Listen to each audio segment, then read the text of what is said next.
you want me in here, eh? Yes. Alright, let's do it. I'm telling. What's wrong? I'm gonna ask you a really serious question. Come with it. Okay. I'm here. How serious is the racism that's on? The racism in America? Yeah. Well, you know what? It's just like everywhere in the world. It's icona.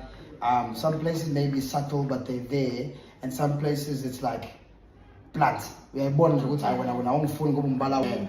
I won't phone exactly. It's called icona. They don't get that just like the rest of the world. Got the lapa. I mean, I think maybe they are really trying their best and will accommodate to get out of it. More than here. Lana, I think managing racism could be implemented by the government more than the people or individuals themselves. I hear you. I really think so. Do you think it's because of the international like Black Lives Matter things? That's why they're trying to pull out of it. Yes, that could be a factor. Now, but actually, if racism I'm big, but I just feel like we watch the TV so much to a point where we just think in America, if you enter it and you're black, you're definitely going to be stopped at some point with some policeman trying to pull out a gun at you. Well, you would find that in some pockets, like 50 states. So in some states, yes, you're going to find that 100%. No doubt, yeah. And I'm a private foot, I touch on like Galena foot and all that stuff. So, is it Ohio? I don't think it's Ohio. Got the Arkansas. Or police just because you're black and now they give you more, or there's more eyes on you that you could be doing something wrong or whatever the case is. But you weren't scared? No. I mean, I do whatever it is, and I I'm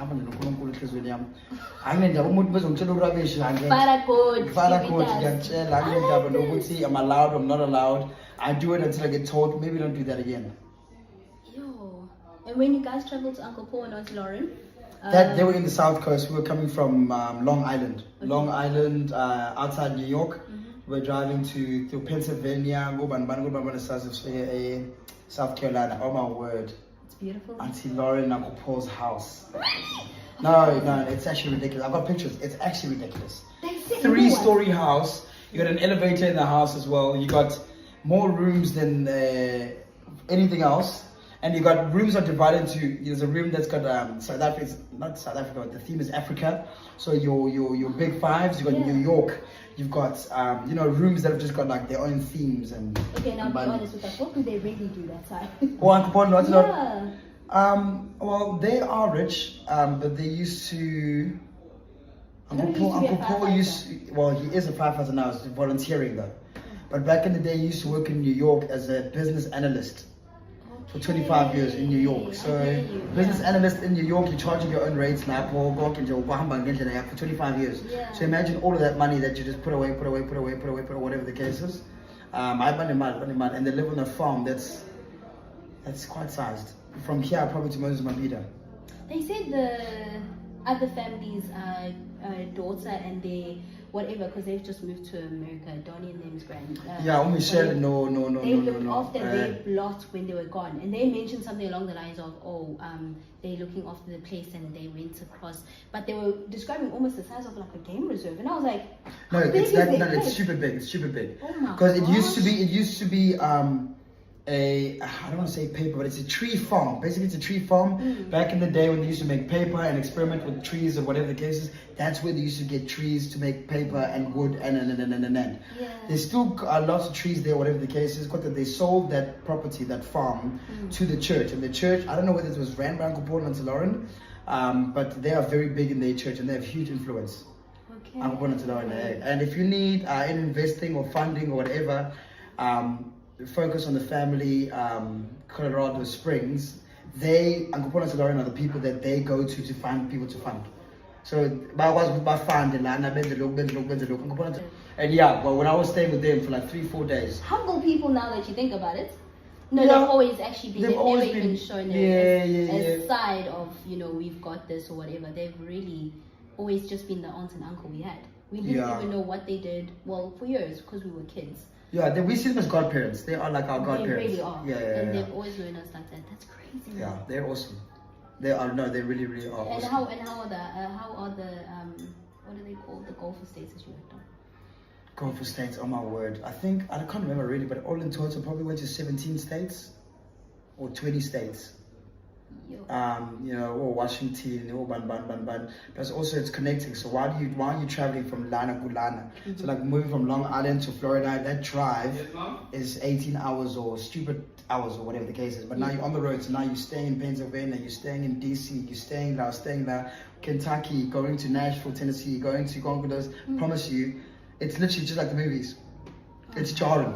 It's love it. It's amazing. It's amazing. Yeah.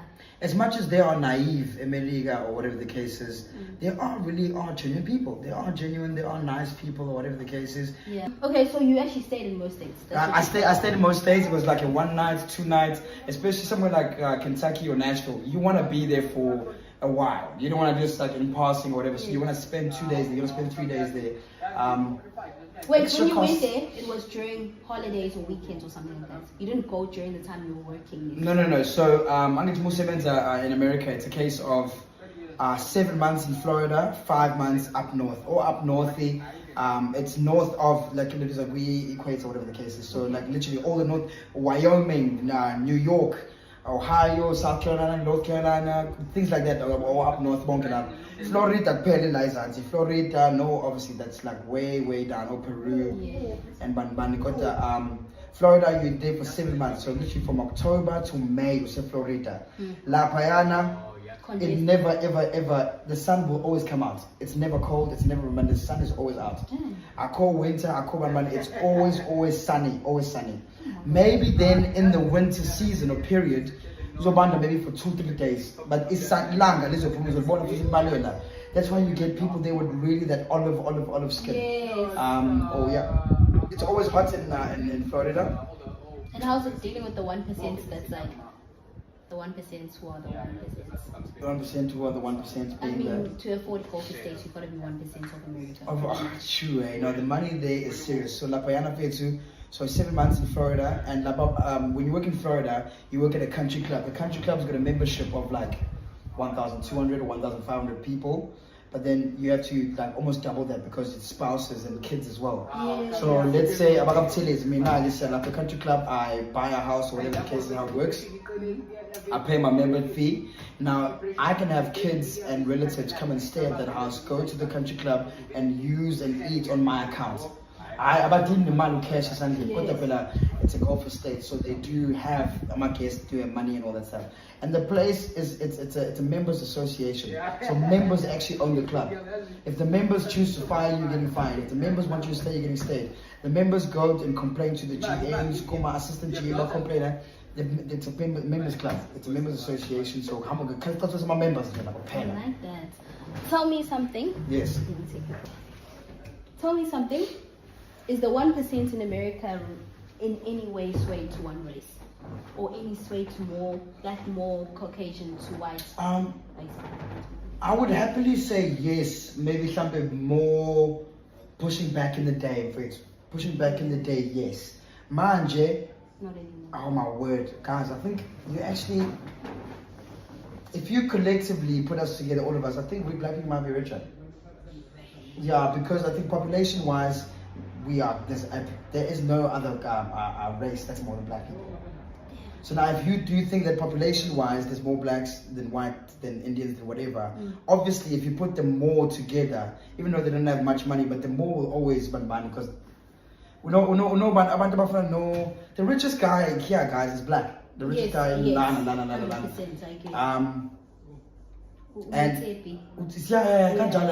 yes, and I don't know, you have your Elon Musk, you have your Bezos, you have your Microsoft guy, money, Gates, all of that. But I mean, collectively when you were working there. Yeah, but I'm thinking Caucasians, 100%. Did you see a lot of celebrities over there? I saw Michael Jordan, Michael B. Jordan or Michael Jordan? Michael Jordan, the shoe. No way! Yeah, Michael Jordan came to my workplace, Ohio. Oh my word. Ohio was actually one of the highlights of my life as well. Really? Ohio, man. Beautiful. The guy that we worked for there, Ted Swaldo, Mr. Swaldo. he had a company that he sold, and when he sold, the people that he sold it to, they ran it down, and he bought it back, but bought it back for cheaper than what he bought it for. And then when he sold it again, $30 billion. Oh man, that's money you can't even fathom. Oh come on, man, that's. I can't even fathom. You're right. And they've got 5 eating outlets. They've got I can't remember from. We're actually recording, but okay. You know, for the program thing, yeah. So it's just like yeah, man. $30 billion. That's $30 billion is a lot of money. That's a stupid figure. That's a stupid amount. That's a forget about it. That's a forget about it. You can pay your salaries and ignore the fact that anything went wrong. No, I promise you, 30B is stop working. No, stop working. Your son's sons and their sons' sons and your daughter's daughters will never have to work again. No, 30B it's a stupid amount of money. I think if I really were to try to do the math in my head, $1 billion is $1 billion is probably 18 billion rand. Okay, that's 18 billion rand. Now you've got $30 billion times that by 18. I don't you are want to really looking at probably 200 or 240. You're talking zillions there somewhere. Yeah, zillion, American guys, I promise you, I would love every South African person. TV and it's mostly American movies. Yeah. And I want to literally reiterate to whatever you see in movies is exactly like that. So young South Africans, get out there. It's a must. I think if you really do it and do it well for a while, then you get to a point where, I've been there now 4 years. Yeah. And you get to a point where it's salary I compare to. I missed you every Christmas, bro. It's wages, and I was earning about 90,000 rand a month. And I work like a dog, I don't even earn that. 90,000 rand a month, and I think, I don't know, I had like a spiritual awakening a little bit by me, but you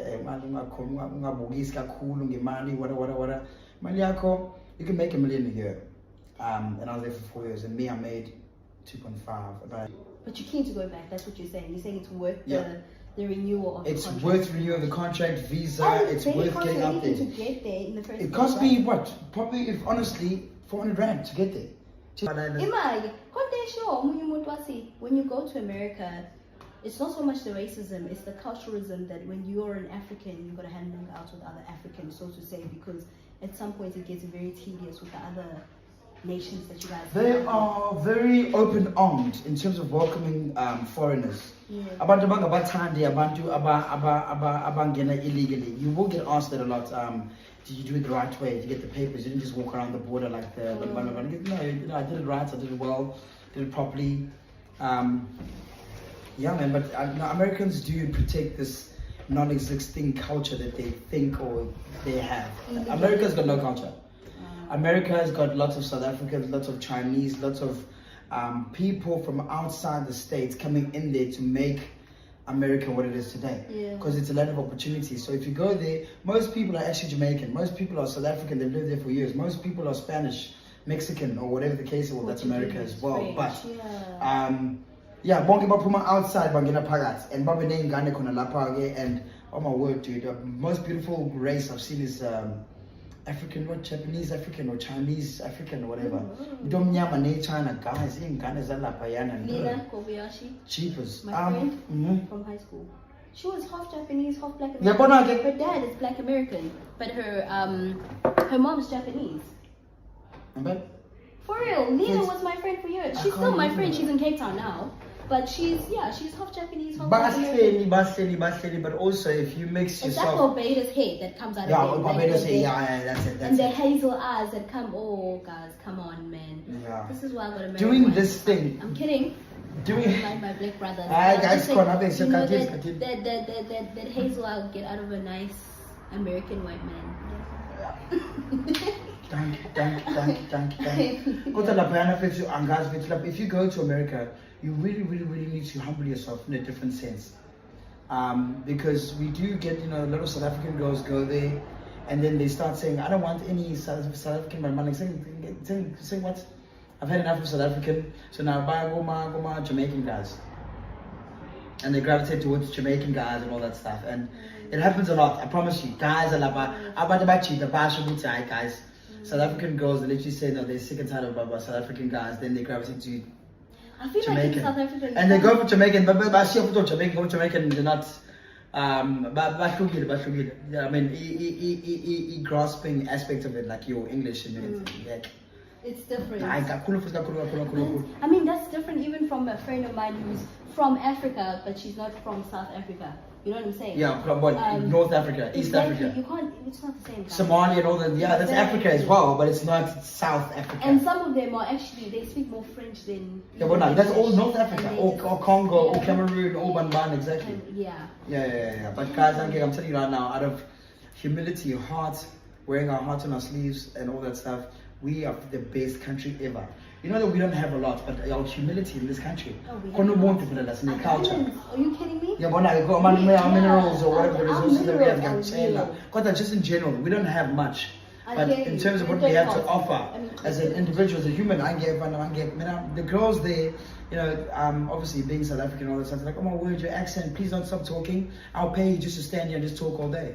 Because they love our accent. I think we have number 2, the sexiest accent in the world, South Africa. Yeah, I promise you. It's Irish, then South Africa. Damn. Sexiest accent in the world. So La Payana Jefets, I think in potentially if people do watch us and watch how we do things, it's easy for South Africans to follow. I watched a celebrity like really recently, and he was sitting with 2 American girls, and he said, and they asked him straight up, they said, hey, what do you think are like the sexiest women in the world? And he said, definitely South Africa. And sexiest woman, I think there might be a different one because cheapest guys. Hold on. So then he said Brazilian. He likes the Brazilian and he likes South African women. And these 2 girls laughed and they said, you didn't even mention America. And he goes, no, I mean Americans are also beautiful, whatever. But I could hear where he was coming from. Not so much Wuti, sexy as in, you know, like the appeal that somebody has. But the humility that black women have, or it doesn't even have to be black, it has to be South African, where you have the humility, where you know your space and you know where you fit in. You know? We got a vibe, though. Not to South Africa, we got such a vibe, dog. And they are longing for that vibe there. Because to be honest, they're a first world country. They got the money, but do they have heart? They don't. Most of them actually don't even have time. Yeah, that's the thing. Yeah. La Payana is actually very focused on me and my people, my family, whatever the case is. Lana, or whatever you're on the side of the road. TK's car broke down not so long ago, and I'm a taxi. Black people stopping. This checker. And I don't know. There's something that makes me smile and proud of that, and the fact that that's here. People talk about Japan all the time, how Japan is literally like a soul country. Nobody cares about each other. In fact, everybody just walks past each other. It's like, that's a daily for them. And don't want to say it's like I'm in Pilo Yam against a local, the looking I get a main, I mean, I pay that. What the Matu Musu was season to got the Bapa Makelwani. What the winner take to Kambaje? Marty Sutibapa Bank. I get Pilo benefits in Pilo see, it's Pilo, open arms. See, babe. But that makes us the better people. You know, in terms of tourism, we should be banking. We should be banking. The humility. We should be banking. And we've got the personality, as you say. Crime. They are misinterpreting whatever they show on TV they misinterpret what they show on TV here. Because the back fit whatever you want to see and not even necessarily what you want to see, rubbish, not true stuff. So maybe go to South Africa, Americans show you the Congo with pen. Then people there, they want to come here, but to know that there's crime. There's Banbanda Payana. Isn't it scary? There's Banbanda. Not necessarily. But really, we don't have elephants walking in the background. Well, I got asked that. How do you get to school? Do you get to school in the back of an alligator or back of a banbani? Giraffe. Clean up your act. Clean up your act. Are you really that naive? So unfortunately, the stupidity does exist to some level. Oh no, it does. But it's not their fault, because for us, we get shown true aspects of Africa in movies.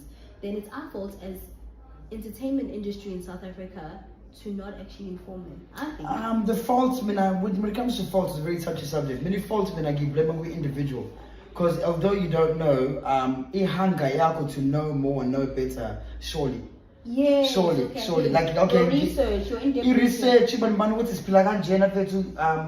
your want for more surely should, you know what I mean? Should be more than that. You should broaden your spectrum. Do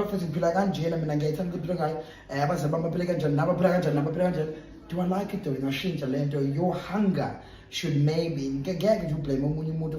No, don't blame the blame game. We are this is your life. ziblame wena into engahambi kahle ziblame wena my decision making ziblame wena lethu hayibo siyabona nathi police sintantana sakhula kanjani umuntu be usike ebuthini angiyiblame futhi angiyiblame yena yazi maningi decision when you walk in town alone there's tons of kids who have grown up without parents and whatever but we're not there but the one question I do want to ask just before you go, I mean, you have to be honest. I mean, your favorite sister, considering this podcast belongs to one person.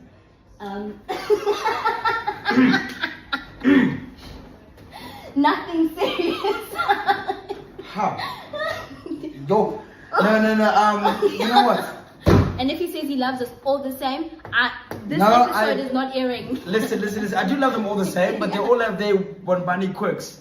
And I gravitate towards abantu bami more than abantu laba abanye. I gravitation mafethu ayination ayibona nje when I'm with. Oh man. I mean, I'm not to get so even best friends. I don't have best friends. It's just like you just have your friends. I don't know why one must stand out more than the other. Yeah. You know, this, because sometimes your best might actually not be their best at that time. But also people disappoint. Yeah, guys, best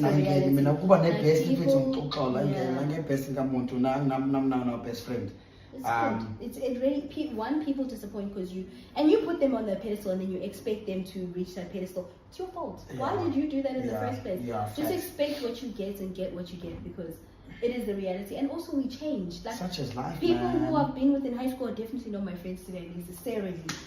Some I'm keeping in contact with, and some have actually become more friends than. Some you can rekindle that relationship. Yeah. You're both podcast, someone you get it, and you haven't seen them or whatever the case is, and you rekindle that relationship. But guys, life is not so serious. You know that life is what you make as an individual. I don't stress.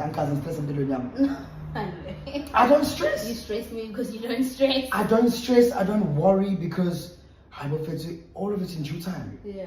Uzicabanga ukuthi ready for lesiphiwo sakho leso sifuna usithathe manje no uzosithola sihambe but it wasn't your time ukuthi ube naso and muba naso you're gonna keep it then for longer.